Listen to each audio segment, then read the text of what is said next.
여러분, 우리는 왜 사랑을 예술로 표현할까요? 그건 바로 말로는 도저히 다 할 수 없기 때문입니다. 철학은 사랑을 정의하려 했고 심리학은 사랑을 분석하려 했습니다. 그렇다면 예술은? 예술은 사랑을 체험하게 합니다. 오늘은 인류가 남긴 5개의 걸작을 통해 사랑이 어떻게 캠퍼스와 대리석, 악보와 건축물 위에 영원히 새겨졌는지 함께 보겠습니다. 각 작품마다 우리가 앞서 배운 철학과 심리학의 언어로 다시 해석해 보겠습니다. 도바니.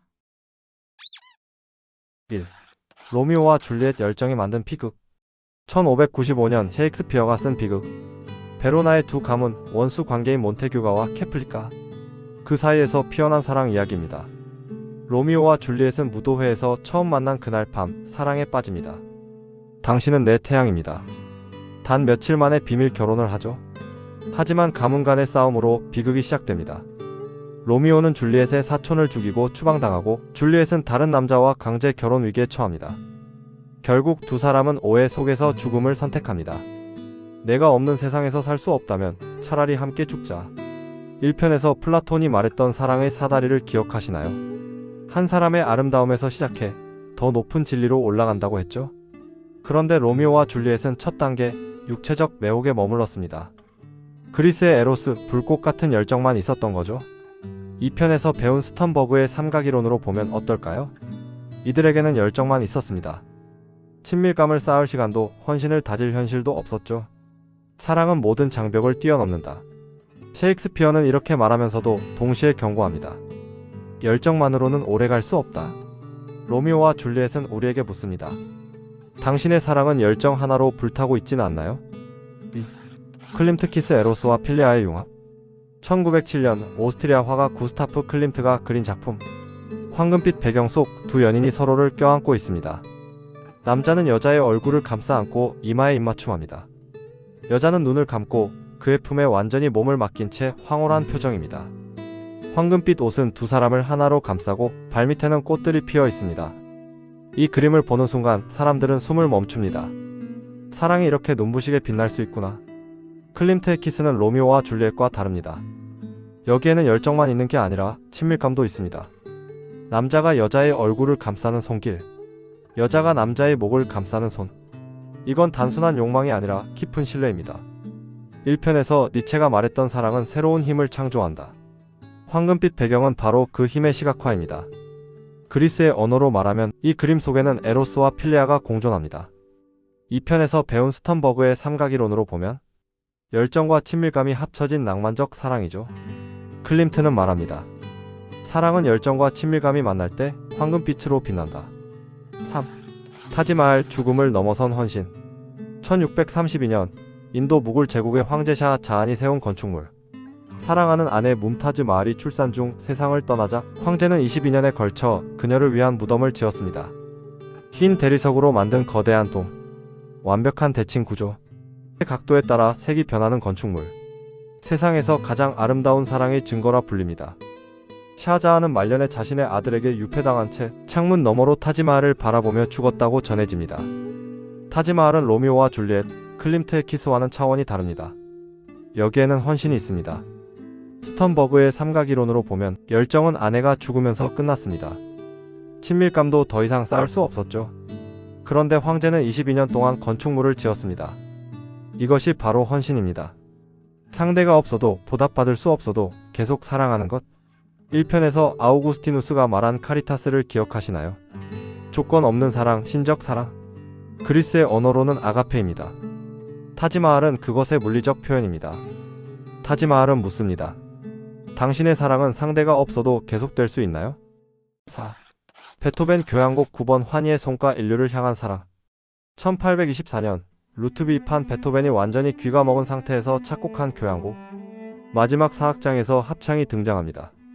환희여 아름다운 신의 불꽃이여. 우리는 취한 듯 그대의 성소로 들어가네. 그대의 마법은 다시 결합시키리. 세속이 엄격히 나눈 것을. 모든 사람은 형제가 된다. 이 선율은 지금도 유럽연합 국가로 유엔의 상징으로 사용됩니다. 베토벤의 9번은 개인의 사랑을 넘어섭니다. 이것은 인류 전체를 향한 사랑입니다. 1편에서 칸트가 말했던 사람을 목적 그 자체로 대하라. 베토벤은 이것을 음악으로 승화시켰습니다. 그리스의 언어로 보면 이것은 아가페의 확장입니다. 한 사람을 향한 무조건적 사랑이 모든 사람을 향한 무조건적 사랑으로 커진 거죠. 그리고 이 아가페적 사랑은 베토벤의 개인사에서도 흥미로운 단서를 찾을 수 있습니다. 베토벤은 평생 결혼하지 못했습니다.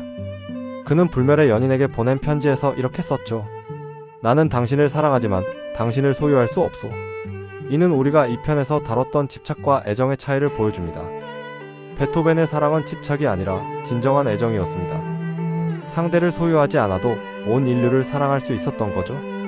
베토벤은 묻습니다. 당신의 사랑은 한 사람을 넘어 세상으로 확장될 수 있나요? 5. 미켈란젤로 피에타 신적 사랑의 조각. 1499년 미켈란젤로가 24세에 완성한 대리석 조각. 성모 마리아가 십자가에서 내려온 예수를 무릎에 안고 있는 장면입니다. 예수는 죽어 있고 마리아는 슬픈 표정으로 아들을 내려다봅니다. 그런데 놀라운 것은 마리아의 얼굴이 너무 평화롭다는 겁니다. 슬픔이 있지만 동시에 수용이 있습니다. 이것이 신의 뜻이라면 받아들이겠다. 바티칸 성 베드로 대성당에 있는 이 조각 앞에 서면 많은 사람들은 눈물을 흘립니다. 피에타는 모성애를 넘어섭니다.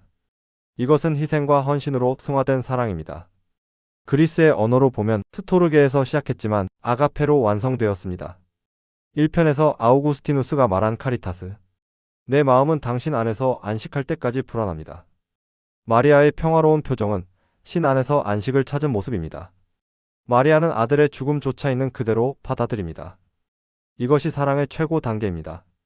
상대를 바꾸려 하지 않고 상대의 운명까지도 수용하는 것. 피에타는 묻습니다. 당신의 사랑은 상대의 고통까지 안을 수 있나요? 이제 5작품이 보여준 사랑의 스펙트럼을 한눈에 정리해 보겠습니다. 로미오와 줄리엣 단지 열정만 불타올랐던 사랑, 결국 비극으로 막을 내렸습니다. 클림트의 키스 여기에 친밀감이 더해져 황금빛으로 빛나는 낭만적 사랑을 보여줍니다. 타지마할 열정과 친밀감을 넘어선 헌신이었습니다.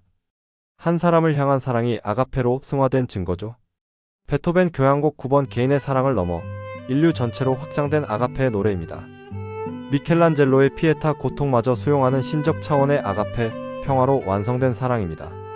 사랑은 이렇게 단계를 밟아 성장합니다. 1편에서 플라톤이 말한 사랑의 사다리가 바로 이겁니다. 한 사람의 육체에서 시작해 친밀감을 거쳐 헌신으로 깊어지고 인류애로 확장되며 마침내 신적 사랑, 즉 신성에 도달합니다. 예술이 철학과 심리학을 만날 때 여기서 중요한 질문을 던져봅시다. 왜 예술가들은 사랑을 남겼을까? 철학은 사랑을 정의했습니다. 심리학은 사랑을 분석했습니다. 하지만 예술은 사랑을 체험하게 합니다. 클림트의 키스를 보는 순간 우리는 열정을 느낍니다. 베토벤의 9번을 듣는 순간 우리는 인류애를 느낍니다. 피에타 앞에 서는 순간 우리는 숭고함을 느낍니다. 예술은 이론을 감각으로 바꿔줍니다. 머리로 이해하던 사랑을 가슴으로 느끼게 해주는 거죠. 당신의 사랑은 어떤 작품과 닮았나요? 오늘 우리는 5개의 걸작을 통해 사랑의 스펙트럼을 봤습니다. 이제 여러분에게 묻고 싶습니다. 당신의 사랑은 지금 어느 단계에 있나요? 로미오와 줄리엣처럼 열정만 불타고 있나요? 클린트처럼 친밀감도 함께 있나요? 타지마할처럼 헌신까지 다다랐나요? 베토벤처럼 세상으로 확장되고 있나요? 피에타처럼 수용과 평화에 이르렀나요? 어느 단계든 괜찮습니다. 사랑은 여정이니까요. 중요한 건 당신이 지금 어디에 있는지 아는 것, 그리고 다음 단계로 가고 싶은지 묻는 것입니다. 오늘 우리는 예술과 문학 속 사랑을 탐험했습니다. 철학이 사랑을 질문했다면, 심리학이 사랑을 측정했다면, 예술은 사랑을 살아있게 만들었습니다. 사랑은 눈에 보이지 않지만 작품 속에서 가장 강하게 살아남습니다. 사랑은 때로는 눈물로, 때로는 환희로, 때로는 신을 향한 헌신으로 기록되었죠. 다음 시간에는 과학이 말하는 사랑을 다루겠습니다. 도파민, 옥시토신, 진화심리학. 사랑이 뇌 속에서 어떻게 작동하는지, 과학은 예술이 놓친 무엇을 발견했는지 함께 살펴보겠습니다. 그리고 우리는 또 한 번 깨닫게 될 것입니다.